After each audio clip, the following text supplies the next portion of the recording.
Saatnya sekarang kita mendengarkan paparan dari Dr. Walta. Tapi sebelum itu, perkenankanlah kami untuk memberikan sedikit informasi tentang latar belakang Dr. Walta. Beliau menyelesaikan, bisa didengar dengan baik, Bu? Beliau menyelesaikan pendidikan kedokterannya di Fakultas Kedokteran Universitas Indonesia di Jakarta, sampai dengan jenjang pendidikan spesialis bedah onkologi di universitas tersebut. Sebagai seorang ahli bedah konsultan onkologi, beliau bertugas penuh di Rumah Sakit Kanker Darmais sejak 2007 hingga sekarang, dan juga bertugas secara paruh waktu di Rumah Sakit Mitra Keluarga di Kelapa Gading sejak 2006 sampai sekarang. Beliau juga aktif di berbagai organisasi profesi seperti IDI, IKB, dan beliau adalah Ketua Perhimpunan Ahli Bedah Onkologi Indonesia atau Peraboy sejak 2018 hingga sekarang. Dan masih banyak sekali kegiatan yang beliau lakukan sebagai seorang ahli bedah onkologi yang mungkin nggak cukup waktu untuk kami bacakan satu persatu ya, Dok. Kami persilakan, Dokter, silakan untuk langsung memaparkan paparannya. Ya, Assalamualaikum warahmatullahi wabarakatuh. Waalaikumsalam. Jelas ya, Kuning? Jelas, Dok. Bagus. Terima kasih promosinya, Buning. Intinya, ya terima kasih. Tapi pada prinsipnya kita sekarang ini semua lagi sengsara sebenarnya kan. Nggak bisa ketemu, nggak bisa tatap muka. Jadi semua serba terbatas. Slide-nya mungkin.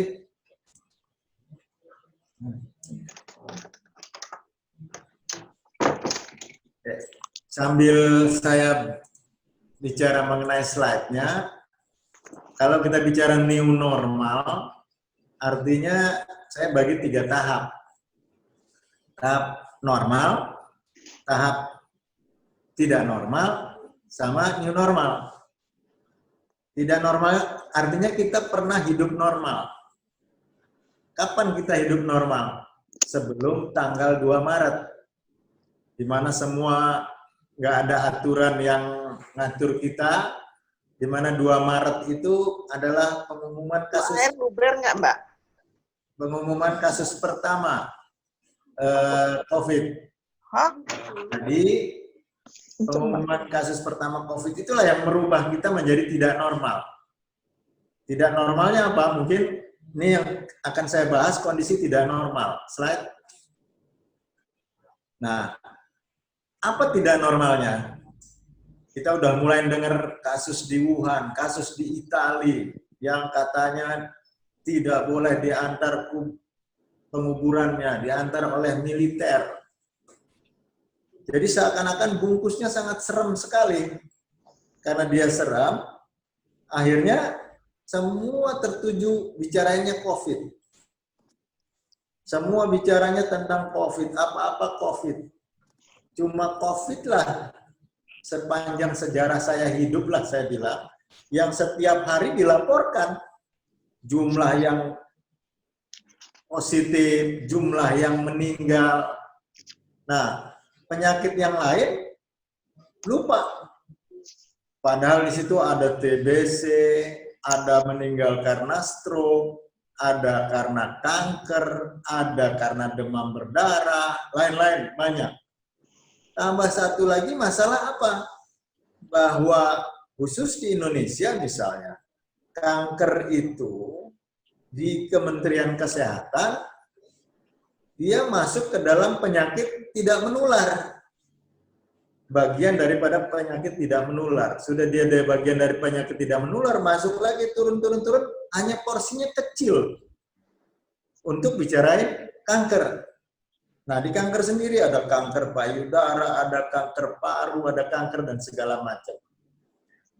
Nah, program dari pemerintah untuk penyakit tidak menular ternyata kanker bukan prioritas. Prioritasnya adalah kanker payudara bukan prioritas.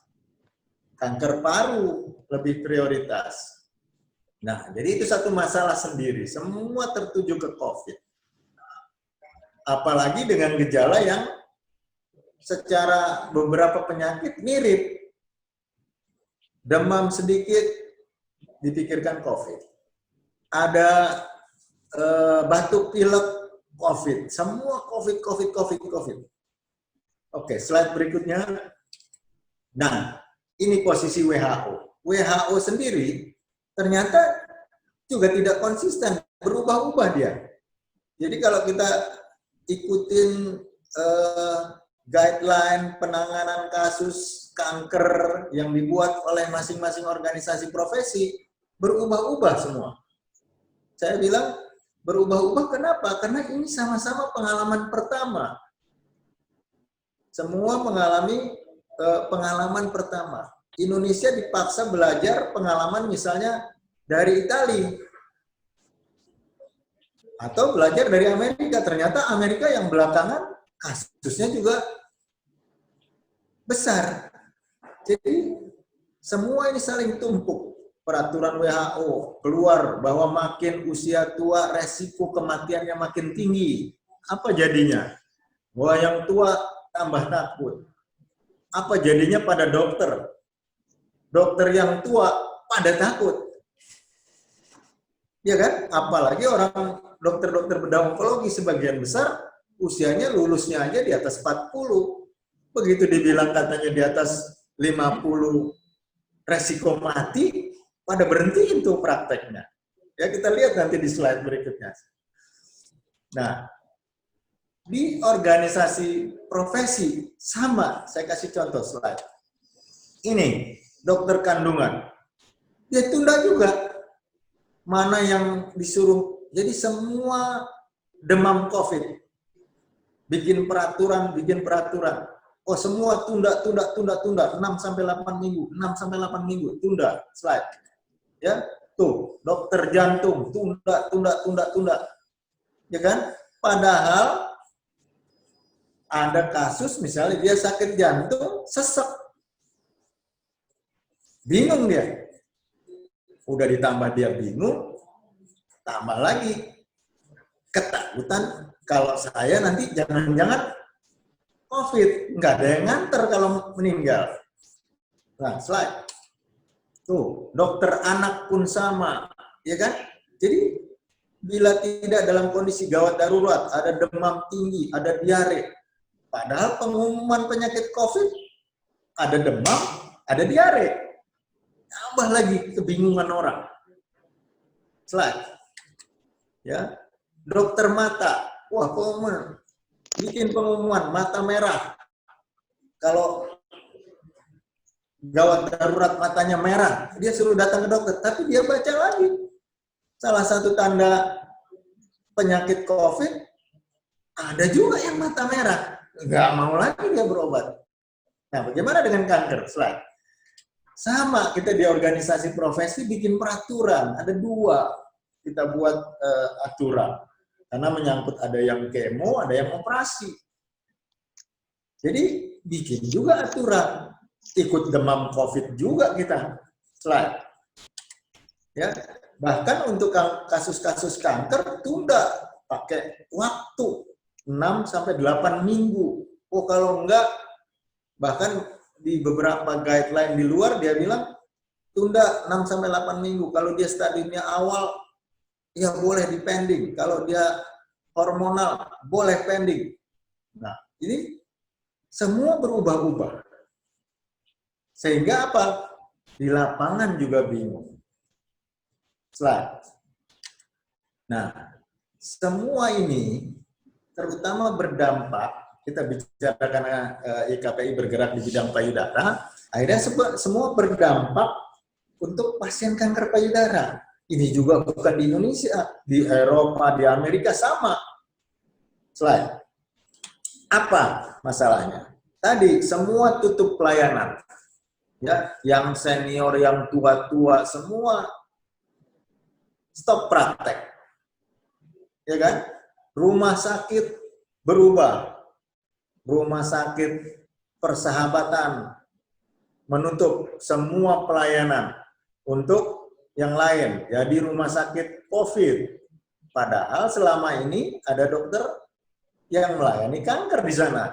Ada 2 dokter ahli bedah onkologi, sementara suruh istirahat dulu di rumah.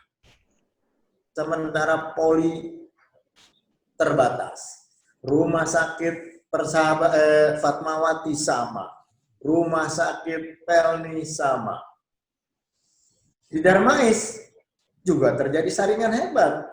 Akhirnya apa? Sumber daya buat melayani pasien kanker berkurang. Ditambah lagi tadi, tidak ada policy dari pemerintah. Bahwa kanker juga penting nih. Departemen yang nanganin tadi hanya di bawah penyakit tidak menular, di bawah-bawah lagi. Gitu kan? Nggak ada yang ngurusin.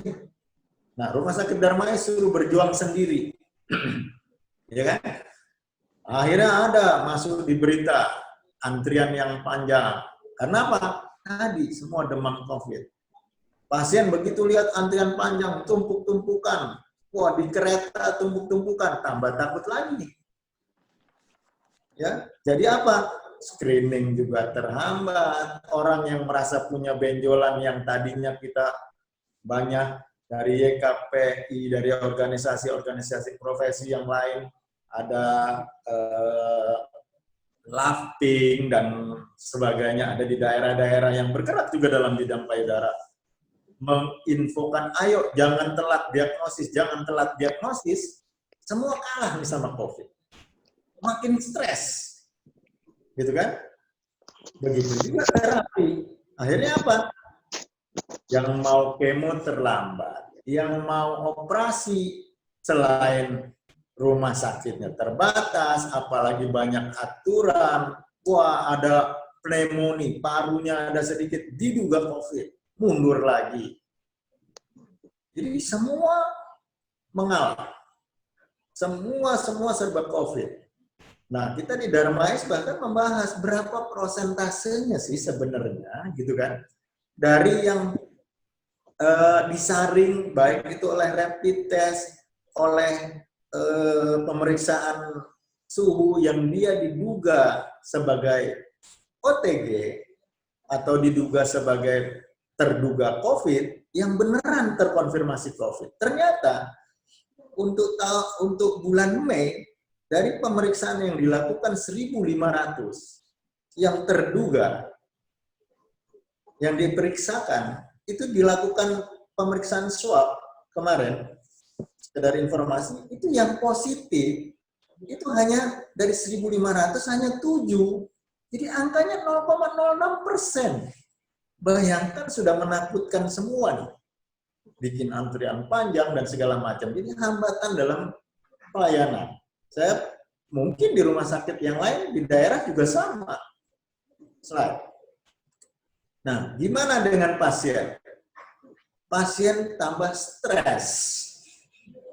Ya, nggak ada ketidakpastian. Yang biasanya dia harusnya kontrol tiap 3 bulan, jatuhnya di bulan Mei, tiba-tiba COVID.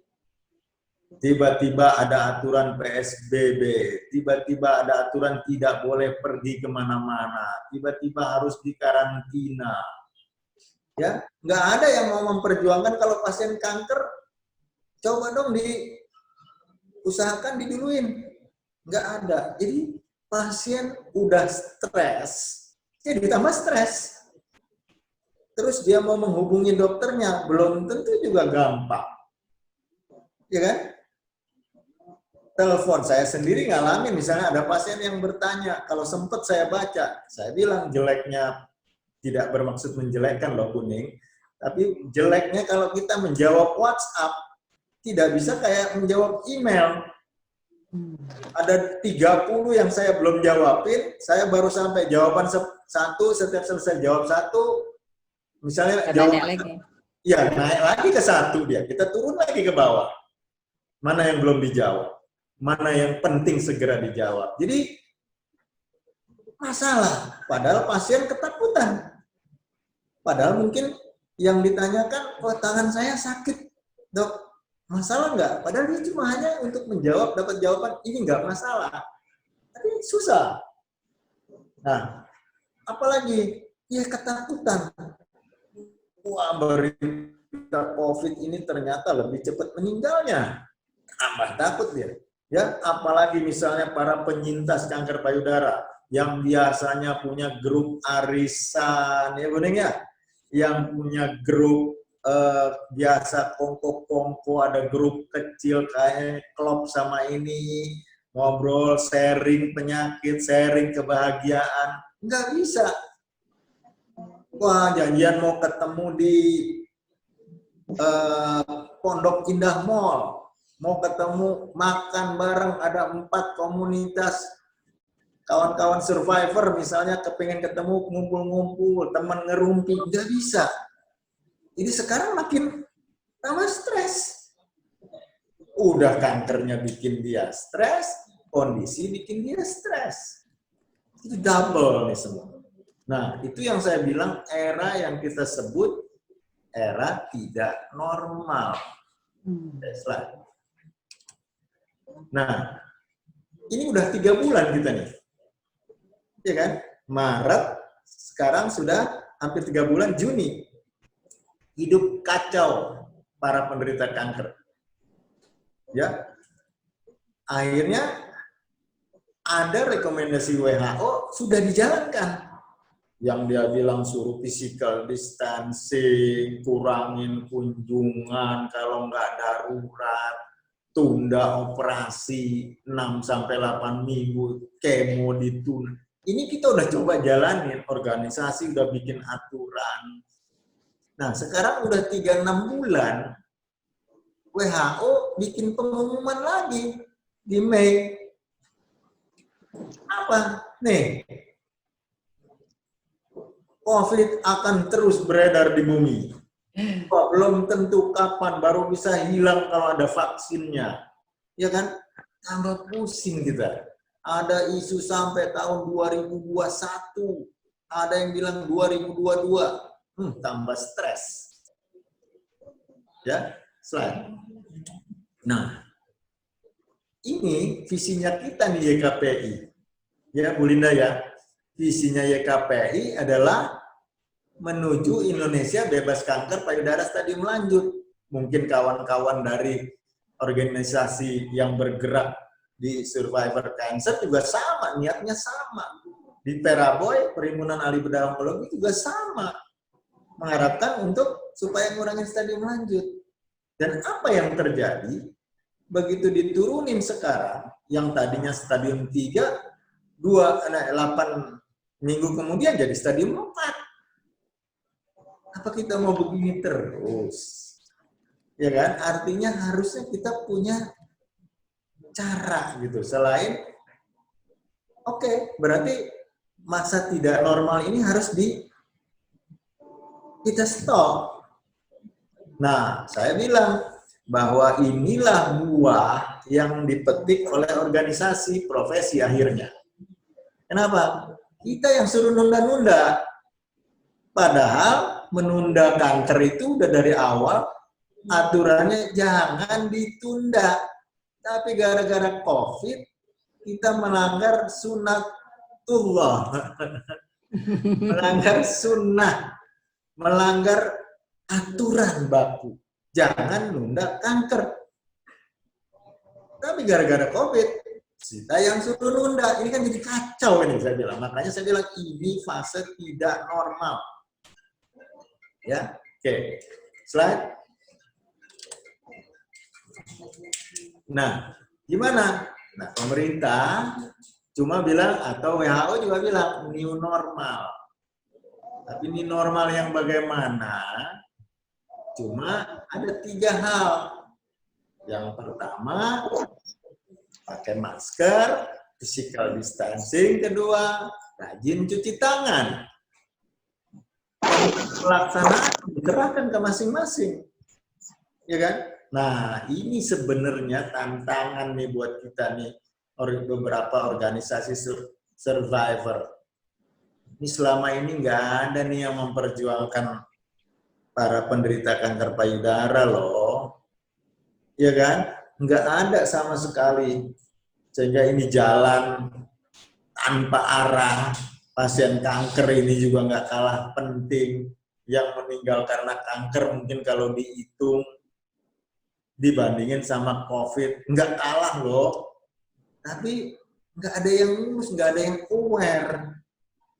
Orang bicaranya sekarang tumpunya penyakit menular, COVID, kanker, penyakit tidak menular, udah tidak menular, masih di bawah-bawah sub-sub lagi. Nah, ini sebenarnya kesempatan, kekuatan para organisasi survivor. Gimana nih ayo kita menyambut? Kita punya KPKN. Nggak ada. Ya kan? Komite Penanggulangan Kanker Nasional misalnya. Ya kan? Kalau kita contoh misalnya Singapura, dia punya komite nasional sendiri untuk penanganan kanker, sehingga bisa satu policy. Di kita berharap kepada pemerintah, itu tadi permasalahan. Di organisasi, sama. Berjalan dengan sendiri-sendiri. Nah, siapa yang bisa nyatuin ini? Kawan-kawan dari para survivor yang bisa menghimbau. Itu satu. Lalu slide. Nah, ini aja 3 kuncinya sebenarnya. Gitu kan? Artinya apa? Program masing-masing para organisasi penyintas atau pasien kanker payudara sebenarnya nggak usah takut. Aturannya cuma 3 simpel ini. Physical distancing, memakai masker, rajin cuci tangan. Jadi nggak usah takut, itu yang pertama. Lalu yang kedua, masing-masing organisasi profesi sudah menyiapkan caranya. Oh, sekarang kayak misalnya di Darmais praktek sudah ada face shield atau pakai screen. Ya, jadi sudah masing-masing butuhnya adalah ketertiban individu. Nah, di Yayasan Kanker Payudara Indonesia punya kegiatan mobile mammografi, nggak jalan. Padahal kita harus mulai tetap jalan. Iya, Ibu dengan penyesuaian, ya. Apakah para pekerjanya pakai? Sekarang saya ada jas lab yang tidak perlu mirip seperti pakaian lengkap sehingga terlalu panas. Bisa kita siapkan dengan tempat cuci tangan yang harusnya 1 kali jalan mobile mammografi untuk 50 pasien. Sekarang dibatasin hanya 25 pasien. Jadi kita yang menyesuaikan. Saya kasih contoh. Di Darmais, bahkan karena COVID, Darmais loh, Rumah Sakit Pusat Kanker loh, yang namanya instalasi deteksi dini, ditutup, Bu Ning. Bu Linda. Ditutup. Sudah tidak berjalan selama 2 bulan. Yang harusnya itu yang tadi kita bilang, kita lah yang menyesuaikan sekarang. Oke, jadi itu tantangan. Nah, yang berikutnya adalah pelatihan survivor juga kita tertunda. Yang biasa kalau tidak salah Juli ya, kita 2 kali setahun ya Bu Ning ya. Juli Agustus. Ya, Juli dan Oktober, atau ya kan Juli Agustus atau Oktober biasanya kita lakukan. Nah, itu juga tertunda, tapi mungkin dengan adanya aturan new normal ini, harusnya tetap bisa kita lakukan. Jadi tetap, ayo kita jalan. Karena kita harus membalik stigma ini. Karena kalau kita terus berkepanjangan, sampai dengan 1-2 tahun, nanti akhirnya ledakan kanker payudara makin tinggi. Mungkin pasien-pasien kanker payudara juga mungkin makin meningkat stresnya. Jadi sekarang bagaimana kita membalik kondisi di mana yang tadinya kita melanggar tunda. Ayo, berangkulan lagi kita menghimbau. Kenapa? Ya itu tadi, kemarin itu ada yang datang pakai APD lengkap, bahkan dokternya pun pakai hazmat. Mari kita sekarang lupakan itu new normal yang baru. Karena sebenarnya kalau kita balikkan lagi kembali ke data di Darmais sendiri, angkanya juga tidak besar yang positif dari pasien. Angkanya kita kemarin udah hitung kira-kira 0,6% yang terkonfirmasi positif. Bahwa yang sekarang penting adalah sama-sama menghindari penularan ke pasien. Pasien menghindari penularan ke sesama pasien, ke dokternya. Ayo kita tertib sama-sama, itu aja kuncinya. Bahwa life must go on. Gitu.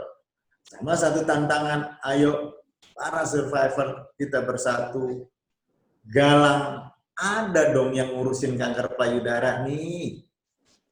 Gitu loh, satu badan lembaga di pemerintahan. Ya kan? Tidak ada yang ngurusin. Kalau kita tanya orang Depkes saat ini sebagai pucuk pimpinan ke pemerintahan, ntar dulu urusan kanker. Apa kita mau digituin terus? Kan enggak. Kira-kira begitu. Jadi saya rasa itu bisa membuka wawasan bahwa saat ini enggak ada yang, kembali lagi kalau kita bicara yang bisa merubah nasib suatu kaum, ya kaum itu sendiri. Jadi saat inilah kalau kita mau tidak terlambat, kita mau rubah stres kita, ayo kita rubah sama-sama. Mungkin nanti di diskusi akan lebih berkembang, karena sebenarnya nggak usah takut para pasien. Setiap rumah sakit sekarang, oh ada kewajiban kalau mau operasi, ada yang rapid test, ada yang swab test, ada yang itu soal kepercayaan. Jadi sebenarnya adalah itu tindakan di Darmais, bahkan pasien BPJS itu tetap dilakukan swab test kalau dia mau rawat dan mau operasi. Jadi kalau misalnya dia positif, kita akan pending atau dirawat di. Jadi setiap rumah sakit sebagian besar sudah menyiapkan khusus. Entah itu swasta, dia sudah pisahkan, ada alurnya. Untuk pasien COVID, alurnya sendiri, ruangannya sendiri. Jadi masing-masing, kalau dulu masih bercampur. Sekarang masing-masing rumah sakit sudah menyiapkan sendiri. Jadi jangan parno juga, oh rumah sakit itu merawat COVID. Saya nggak mau datang ke situ. Ayo, itu yang kemarin. Kalau sekarang sudah ada alurnya masing-masing. Nggak sembarangan rawat. Jadi sekarang udah masing-masing punya aturan. Rumah sakit Darmais sampai saat ini adalah swab test. Jadi pasien yang mau masuk rawat, yang mau kemo, yang mau radioterapi, itu akan di swab test. Jadi pasien kerjanya atau survivor kerjanya adalah 3 hal wajib. Physical distancing, pakai masker, rajin cuci tangan. Ayo kita balik stigma ini menjadi jauh lebih baik. Kira-kira mudah-mudahan ini bisa ngasih gambaran buat kita berubah. Terima kasih. Wassalamualaikum warahmatullahi wabarakatuh.